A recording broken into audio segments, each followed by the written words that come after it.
Hey everybody, welcome to GeekStorm. I'm Sean Hilton. This is Michael Harrison. Today we are filming right here in the heart of Geek Street in downtown Kokomo at Kokomo Toys and Collectibles. Geek Street consists of my shop, Comics Cubed, located at 121 East Sycamore, open Tuesday through Saturday, 11 to 6. You can also check out the next stop on Geek Street right here at Kokomo Collectibles and Toys, the hottest, most exciting vintage and new toy store in the entire Midwest. Open Monday through Saturday, 11 to 6. Next to us is American Hi-Fi Dream. They're a vintage and brand new vinyl shop, which I don't know what their hours are, but they're pretty groovy guys. And then Goblin Games is right next to them. So, that's Geek Street. That's our mandatory advertising. Mike, this week on GeekStorm, what? We're going to talk about some DC comic stuff that's going on, some big deal. We're going to talk about the impact of Deadpool's earnings and R ratings on movies. Okay. You've got a couple of television shows that you want to bring to the table that you're excited about discussing. Okay. And we're going to talk about some doopy-doo. First up, let's kick off where we left off last week almost. Okay. A little Deadpool action. Okay. Deadpool had just come out. We both Sure. thought it was a pretty good Yes. film. I saw it again. Ratings wise, it has been doing well on your Rotten Apples and your other features of that nature, doing like 90s scores, Rotten things like Tomatoes. that. Rotten Tomatoes, Rotten Apples. I'm going to start my own. Rotten Tomatoes just got bought. If I heard that, yeah. So Go ahead. It made a fortune. Sure. Did like 135 to 140 Right. domestic. Right. Did another like 100 million overseas. Budget-wise was somewhere around 50 million, 60 million. I'm going to say with advertising, we'll just bump it straight up to 75 million. So in 1 week, doubled their money in the millions. Sure. We had to wait 11 years. Ryan Reynolds kept going on and on about making 11 years. 11 years wait, $75 million profit 1 week. Was it worth the wait, Mike? Oh, sure. Think so? Yeah, we wouldn't have got the movie we got to, this year 11 years ago. The CD wasn't that good. Studios weren't ready to take as big a chances as they took now, and Marina Baccarin was 10 years younger, so probably a teenager. And I think she was just off of Firefly. 10 years? Oh, you're right. Absolutely So- right. Yeah, you're right. She Still, was ready for it. it broke Star Wars record. Did you know that? I saw its headline. I did not click on the I'll date. tell you why. I did. In Russia. Russia. Excuse me. Russia in Star Wars opening weekend made, I'm going to say 11 million, whereas Deadpool made like 12.5 million. So for Russia, Russia and Deadpool go. Apparently, Colossus I think was the big turning point. Well, I mean, they've got their own hero. Originally, Colossus legitimately was planned to be the breakout star of the Uncanny X-Men. Oh, really? Back when they did that. Yeah, he's the big strong guy. He was supposed to be kind of that. So wow, I'm sorry, everybody. We got some really heavy wind today. It's like moving stuff out there, crazy like. But yeah, Colossus was supposed to be a big deal, and then Wolverine kind of snuck in the back door, stole the thunder, and then Colossus has now gone on to be kind of this B character that nobody really knows that much about. Right. So Well, he's in a movie. That's a little hardcore. He's well known. Sure. But, So Deadpool doing really good. I saw it a second time, enjoyed it just as much second time. Took Casey to see it. She really liked it. It was a good movie. Good date movie. Good. It's a romance. It's. Did she cry at the end when they got back together? She did not cry. Derek, one of our mutual friends, Derek, went to a theater and someone cried at the end of his showing. I was going to talk about this last week, and let's not dwell on Deadpool too much, but I did not like the way at the end where they're having their little moment and everything.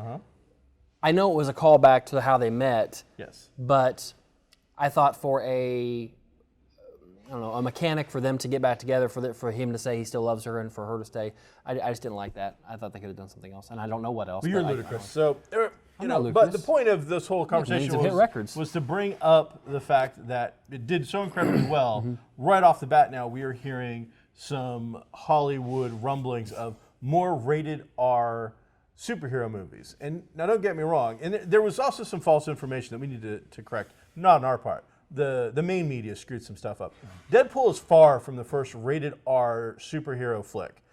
If anything, the movie that I consider the actual grandfather of the Marvel revolution of movies is Blade. Absolutely. I think that's Iron Man gets the love because it's a true superhero movie. And it's the start of the universe. But Blade was, I think, the first one that went to the theaters, gave the character kind of the right look of the thing, followed a lot of the continuity of the comics, and that was a rated R movie. Definitely the first time they rolled the dice on big budget for any type of hero, superhero type of movie. And, especially a fairly unknown character. And it was safe because at the end of the day, he's a vampire, you know, so, okay, you call him what you want, he's from the comics, but that's still sellable as a vampire movie. But, and then after that, Punisher Warzone, right. which stars an actor who I know has popped up in a couple things you watch. Ray Stevenson. Really enjoy Ray Stevenson. I also believe that he plays in the Thor movies as the big guy. Volstagg. So that was rated R. And then I can't believe that Hit Girl / all of those movies weren't rated R. So absolutely, there's a record for it. There's been seven or eight of them. None of those movies did Deadpool money. No. So all of a sudden we're hearing possibilities of a Wolverine rated R movie. Right. And even some rumblings of Suicide Squad possibly should have been made rated R, but that's some serious Monday morning quarterbacking going on. Right. So what do you think about, this? All of a sudden we have one big breakout hit for a character that, in my opinion, could have used an R rating. Right. Now all of a sudden we're talking Wolverine. Here's what I thought initially, and walking out from the theater to the car, I was thinking, okay, what's DC going to do in that realm? And I hadn't thought of Suicide Squad, probably because it's already in the can, hopefully. But I thought, okay, this is going to be their stepping stone to do something with Lobo, because that's a popular character we've heard this and that about, and it would lend towards a rated R thing. But now it just seems like, and hopefully this doesn't happen, but it seems like they want to grab onto something and make it rated R, even though it probably could have got by with PG-13. Sure. I mean, I like rated R. I'm an adult. I like to see things. I like to see things in the adult world. I like to see. But I don't want to see something bumped up just for that, because here's the thing: Deadpool, lightning in a bottle. Yes. Okay, it took that character 11 years. Yes. Ryan Reynolds, a budget for their advertising that's probably a good percentage of their actual budget to make that film. We saw so many ads for that movie. Right. For all of that to come together and work. Yes, some Wolverine most of the Wolverine stuff's been PG-13. It's been fine. It's been handled well. Wolverine stabs people with claws. Yes, maybe that's something that we could consider, but I think that there's ways to do that in a manner that keeps that PG-13. I want to see Fox and Sony do whatever they want with rated R. I want to see Marvel movies leave it alone. They've got a formula. It works. It's building. I don't necessarily need to see a Gamora Drax rated R movie, okay? Because I want it all to still remain in the same. I want the kid who watches this movie in this universe to be able to go watch any movie in that universe. That's just me personally. But the X stuff, sure, go ahead. X-Force, why not? Wolverine, I don't care. I don't know that it's a crossover like that. I think, for me, I want to see like a Punisher and a Blade movie. I want to see both of those revamped and done well. Sure, yeah. And they both need to be rated R. Marvel has both the licenses to that. So I think that belongs in the universe. But just like Marvel has imprints within the actual comic books, there's the Marvel universe, sure. and they started the Marvel Knights universe for a while, where that was more adult fare. I think we just need to label it. You know what? These Marvel movies are going to be a little more adult. Sure. And they don't have a ton of characters, but like, a Moon Knight movie, if that were to come along, a Daredevil movie easily could stride a PG-13 to an R situation. So there's some really good stuff out there coming out. Hopefully, not for Deadpool, though. Yeah. Hopefully they don't beat the rated R thing to death. Hopefully maybe just one a year would be fantastic. Check out our Facebook page. We'd love to hear what you, the viewers of GeekStorm, have to say about what movies you want to see rated R, whether you think it's good for the industry as a whole, how you think it might affect things. I think this is a really good discussion. We need a little more. Listen, GeekStormers, I just made that up. I like it. We need a little more back and forth with the viewers, because if you get on the Facebook page and talk about things, we'll talk about it here the next week. We want to know what you have to say. Your input matters. We don't necessarily. I mean, obviously at the end of the day, whatever I say goes. That's just the way it's going to be. But what you say, it's semi-important. What's your next point? DC Comics has about four and a half years ago relaunched their entire universe with a cold start. Right. They canceled all of their books. What's that called? The New 52. The New 52. The New 52 about 4.5 years ago. Right. They're getting ready to get to issue 52. Oh boy. And the whole thing was they started off with 52 titles. There was this big push. They streamlined their universe, and the idea was the brand new person off the street could come in and check out a new comic from DC without having to know the 1938 up backstory of Superman, Batman, and then the characters as they filtered in over the years. Right. However, by doing that, they upset a lot of the fan base because their characters were going away. And initially, I balked against that. Those comics still exist. Mm-hmm. You can go back and read from 1938 all the way up till 4 or 5 years ago and read those books. However, on 4 or 5 years of contemplation as an avid comic fan And a retailer. the sales initially were amazing. I know. But they have now plummeted Right. to the point of just they're dismal. So bottomless pit, abysmal, dismal. Right. But on top of that, you also stopped the growth of that legacy and that lineage. And one of the things that we both liked in comics was the potential for growth and change and character death and character interaction and things like that. When you restart the whole universe cold, Right. you've cut all those ties and you have to rebuild them. You lose that legacy feel that DC Comics is even over Marvel. Because Marvel's universe really didn't get kickstarted until in the 60s. So Marvel was a little behind on it. Now all of a sudden Marvel did a relaunch, but their relaunch was a soft relaunch. Basically, they just renumbered the books and kept the storyline exactly where it was. Put in entrance ramps, nice curbs off the highway to get you integrated into the Marvel universe in a slow, efficient manner that eventually built you up and got you ready for things. Whereas DC's was much more abrupt, a stop sign, and you waited. So now they're doing what looks to be a book. Well, that looks to be. It's called Rebirth. It's going to kick off in May. And it looks to be a soft reboot, but with the integration of some of the lineage that they've lost.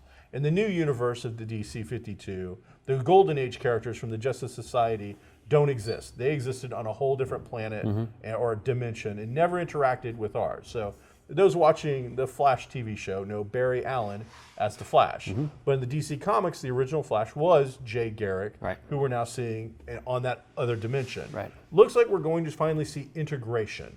Now, they did a press conference, Jeff Johns, who is one of the big writers for DC and is also the executive producer for everything, movies, TV. He's the man as far as DC He's the goes. guy. If you're upset about the fact that your TV characters aren't your movie version of the characters, Jeff Johns is probably one of the guys involved in that decision. So give Jeff Johns a call. But they finally He won't did. answer. He might. Nope. He's a good guy. Nope. He likes to interact with his fans. I'll try it right now. Go ahead with your story. Okay. So he did a big press conference, and they have finally released a little bit about what they were doing. It's going to kick off in May with Rebirth. The idea is there will be one-issue one-shots that will kick it all off, and then the series will go into brand new number ones. Every single book that DC does, with no exceptions, except for possibly Vertigo, which is not traditional DC. Every traditional DC book will have a brand new number one, except for 2 titles. You know what the 2 titles are, Mike? Take a guess. Come on. You don't even have to have read the press conference. What are the 2 books that you want to see get to a big number? Oh, Action and Detective. See, he's a comic guy. He's at heart. Yes. So DC Comics Action and Detective are the longest running comics in American history, and we're getting near 1,000. But they then did this, hard reboot, Right. and they lost it. So when they come back, everything comes back with a new number one, except for Action and Detective, which Action's going to be somewhere like 950, 960, somewhere in that way. Detective will be coming back, I think 880, somewhere. So they're going back to the original numbers. Yes. Okay. And and then twice monthly. Let's see here. Yes, Action Detective will then start shipping, and a lot of the titles. This was one of the other big takeaways from this. Twice a month. Oh, they're going to bi-weekly They're almost. going to try to get to 1,000 even quicker. They're going to get Action Comics should be getting to that 1,000 number in about 2.5 years if everything proceeds that way. And Detective's going to restart at 934, so another 2 years for them, give or take a little bit. So, but a lot, and it was not just those 2 books. That was one of the big takeaways from this. Aquaman, Batman, Flash, Green Arrow, Green Lanterns, multiple, Superman, Wonder Woman. So every key character they have is going bi-monthly. Now, almost every single one of those characters were a $3.99 price point.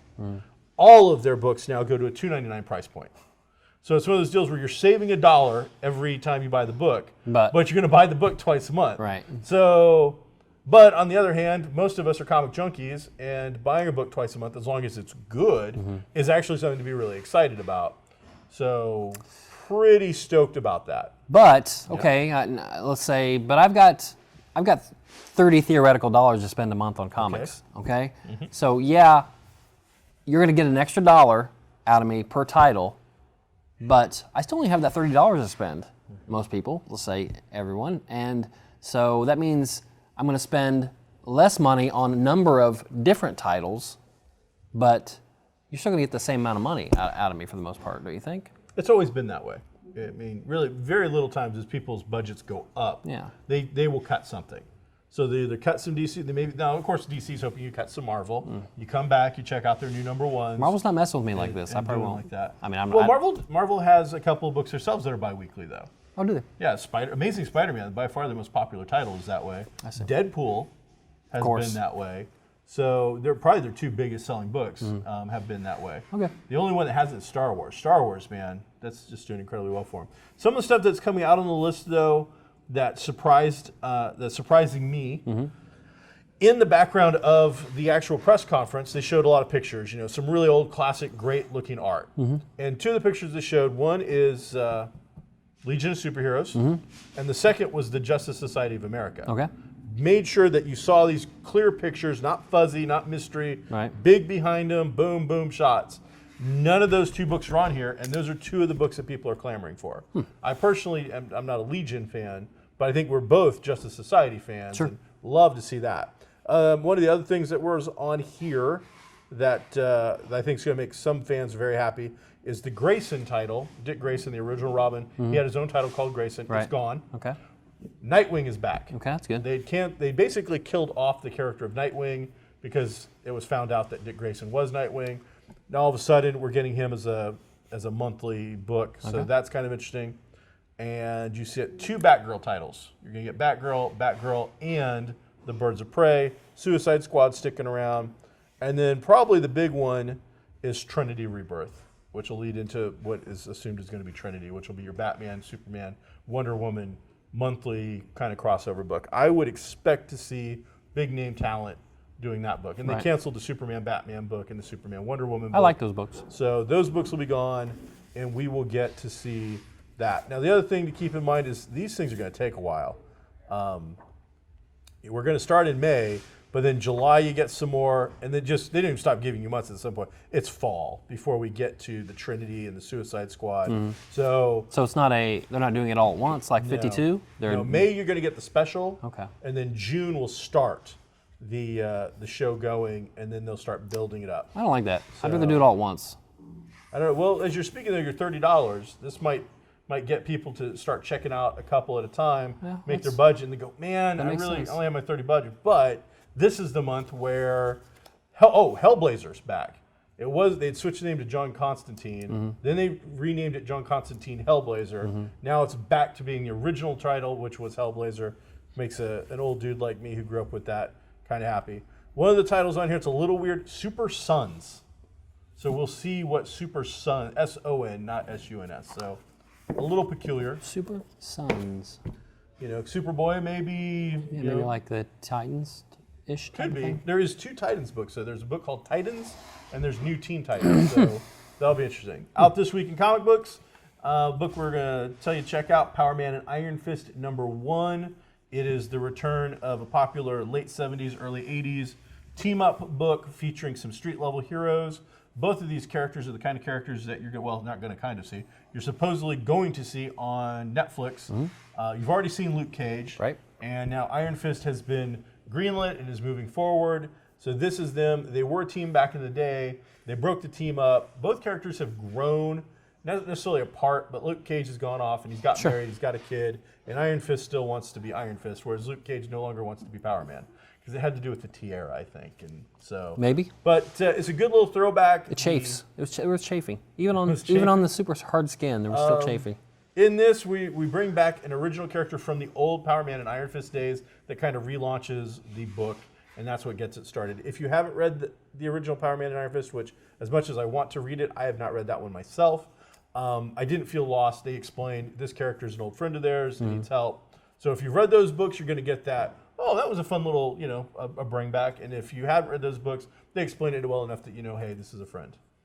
And last thing in comic books this week is we have a copy of DK3, Dark Knight, The Master Race, #1, variant cover from the Comic Book Legal Defense Fund. These are pretty hard to get. You have to be a comic book store. You have to join their Legal Defense Fund? preventative You have to give them money? and you have to pay over $100 to be a member, which I do every year. So we got a couple of these, and we're going to give it away. Mike, how are we going to give away the Dark Knight 3 #1 variant cover comic book legal defense fund edition? You can... I got this one. All right. Tell us what your favorite banned book has been. Every year there's a national banned books list. Like Huckleberry Finn was banned at one point. Stephen King has been banned at some point. So let's get your geek education on. Go to Wikipedia, look up banned books, and tell us what your favorite banned book is. You mean books about like the Beatles and U2 and Rolling Stones? Is that what you mean by banned books? No, books that have been banned, censored. Oh, banned. You know, like The Exorcist.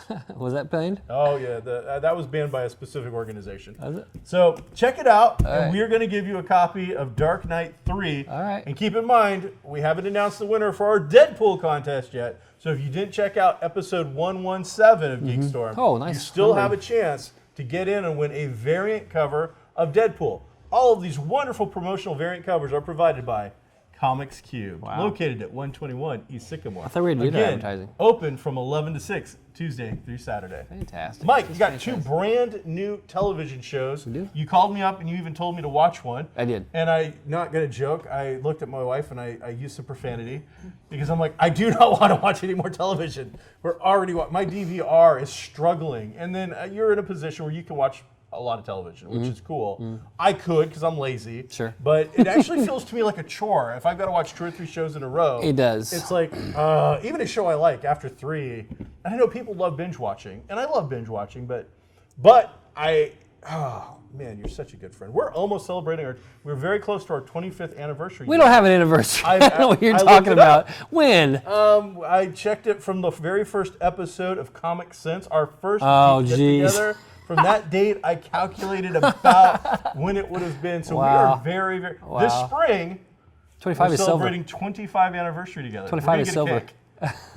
Regardless of 25 is silver, you know. Regardless of all of that, Yeah. after I watched the show, which is a date, and what's the date? It's a new Stephen King show. 11/22/63, I believe All right, I'm just going to call it the JFK Stephen King Assassination Show, which is long, but I'll remember that. Okay. I loved it. Okay, good. So good. I thought you might like it. It was really well put together. And I even told her, I'm like, if this is like a double episode, we're not watching it. And so I get halfway into it, it's going on forever. It was like an hour and 20 minutes. It was But long. I'm like, so at the end of it, I cursed you again. I'm like, why?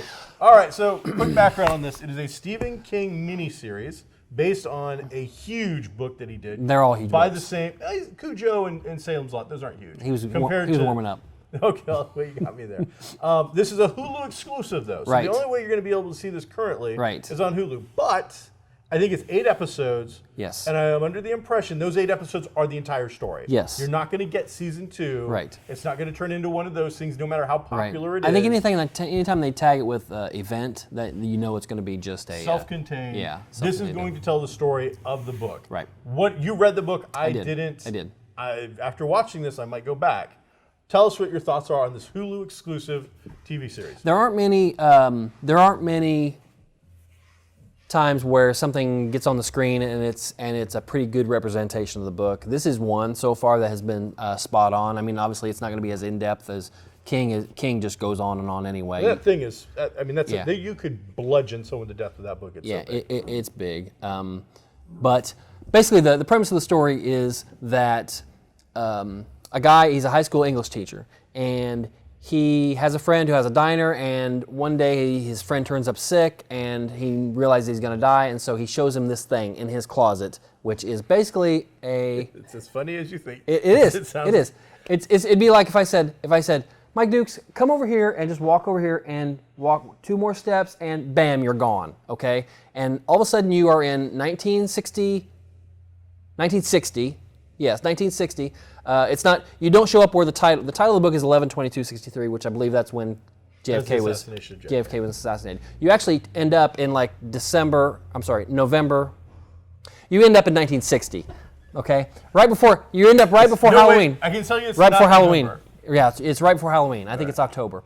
You end up in this spot on this date when you walk through that, and you just appear and you're there, and it's daytime and you're in the middle. You're in the same place No, you're in the same place. It's hard to come. All right, so there's a time jump spot. Imagine it's a time travel thing. Yeah. You go to this place, you step a foot forward, you're in another time. You're in another time in another place. But you have the ability to come back. Yes. And if you go back into the time spot again, Yes. you go to the exact same time and spot. Right. And everything you did last time resets. So if you go back in time, punch a guy in the face, murder a guy, then jump back to the present, then go back, he's not murdered because exactly you the went same back to spot. before he did Nothing it. changed. And so the book went in James much more Franco detail. is the star of this, Yeah. and he's this is one of the important things. Completely normal guy. This isn't like some super historian guy. No. He's not some guy that's got commando training. He's not trained or prepared for this. He's Right. lived his entire normal life. All of a sudden, a friend's like, you're not going to believe this. And even the way he explains the whole time thing is basically what you would have to do as a normal human being. You just trust me, go get me the bag of sugar out of the back of the closet kind of deal. Because nobody's going to believe you if you try to explain it this way. Right. And so that's what happens. In the book, he actually makes 2 or 3 forays into the past before he goes and does the big thing with JFK. Yeah, before he knows he's going to stay for 3 years. And he does it to test they talk about quite a bit, the two characters, the morality of, well, if I turn this way, in the past, what's that do? Butterfly effect along the way. Will it make any real impact? So in the book, he goes back and saves a young girl who becomes paralyzed, that he knows is paralyzed. Comes back, and then he comes back to the present and sees that she's okay and everything turned out good for her and everything. So there weren't any huge ramifications. So they go back, and there was a little funny thing about the guy was a diner owner, and his meat was, or his hamburgers were so cheap, he kept it on $1 a quarter, and they'd been that way for years. And the reason was he was going back and buying beef at 1960 prices, which was probably 25 cents a pound or something like that, and bringing it here. And so in the book, they're like talking about this. I'm eating beef that's 60 years old. How is that even possible? And so they get quite a bit into the time travel aspect of it. And I like that time travel aspect, different than what we'd seen in a lot of other things, where every time you go back, it's reset.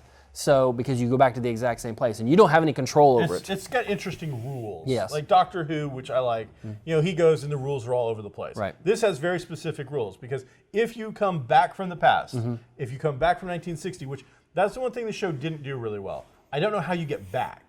When you go through a closet. Right. But when you come back, or when you land in 1960, Yeah. there's nothing. You're in like this open area where they haven't built the building yet. In the so book, I'm they assuming that he just goes back to that same area. It's the spot, and it's not necessarily that it's a closet. There's a spot in the back of that closet somewhere that does it. So when you go to that spot, you go. When you go to the spot in the yard, you come back. And that's it. And you kind of have to feel for it. Now in the show, and I don't know if it's in the movie, when you come back, it's been 2 minutes. Yes, no matter how long you've been gone. You stayed a decade. If you Right. stayed from 1960 to 1970, so you could Yeah. get ready to watch The Village People. or You something. age. Live through desk. You age, Yes. But time here, if you went in at 12 o'clock, 2 minutes. It's now 12:02. Right. Which is one of the ways they play up a character in the show is the diner guy goes just behind the counter For a couple of years. and like, hey, I'm going to go get some coffee. Right. Knowing that he'll be back in 2 minutes no matter what. Right. He comes out looking like haggard hell. He's got cancer. And it turns out that he'd been gone for 2 years this time right. and lived out 2 years of his life Right. in those 2 minutes. So Right. it's a very interesting dynamic. Again, James Franco is a really talented actor. He's good. And when he comes back and does stuff like this, it's a lot of fun. Josh Duhamel from Vegas and the Transformers movies, and I think Fergie's Love Boy. He's kind of playing, I think he's playing the younger version maybe of the diner owner?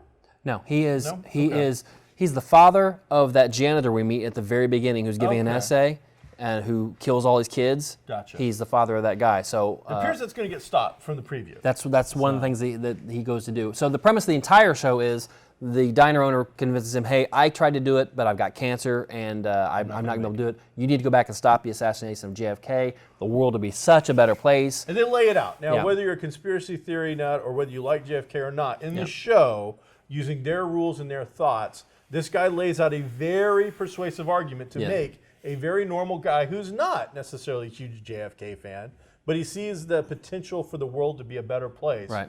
But he has to dedicate 3 years of his life. Right, or 2 minutes, however you look at it. 3 years of his life. Right, Now, right. 2 minutes in our life, yes, Right, but right. 3 years of his life are going to be. Right. God, he's going to keep aging regardless Right. of how many times he tries to do this. Right. He does get a Biff book, though. He does. I don't know. Is that in the book? Yes. All right, so Oh, yeah, he definitely. gets the Biff book that's got the whole winning World Series and fights and things like that, so he Right. can make his money. Right. So interesting thing. I liked it. I highly recommend it. But again, you have to have Hulu. It's an exclusive kind of event. Right. And you can't purge watch it or binge watch it. Right. Like you can on Netflix. They're going to do theirs one every week. And I don't know if every episode is going to be an hour and 20 minutes or just this first one, but I would imagine. watch the first one, and if you like it, you'll like the rest of it. And as we get ready to sign off, Netflix just released a new show from executive producer Judd Apatow, who you know from such amazing things as that stuff. All the other things, 40-Year-Old Virgin, Freaks and Geeks. All right. Was originally involved in Ant-Man, I think, and then dropped out. Sure. No, he's in. Is he the Ant-Man guy? He's the one who took over. Yeah. It's called Love. It's kind of a. It's not a situation comedy. It's a comedy with dark satire Right. and It's real about life relationships. kind of things. It's about young relationships, college age-ish or more relationships. He was 30s. Yeah, and it's fun. It's fun. People living messed up lives in a very real world but dark, cynical setting, and craziness ensues. So, watch the first episode. It was interesting, especially like Judd Apatow. Right. Work. I think is something you're going to be looking forward to. It's something that Netflix is going to, I'm sure, love to have because it's going to bring in that crowd of people. Sure.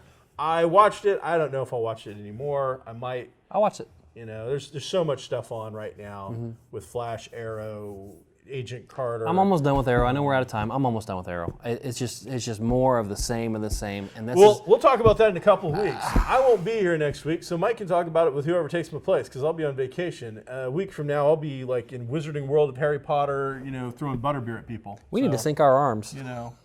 Catch you next week. I'm Sean Hilton. This is Mike Harrison. This is GeekStorm. Thank you for watching.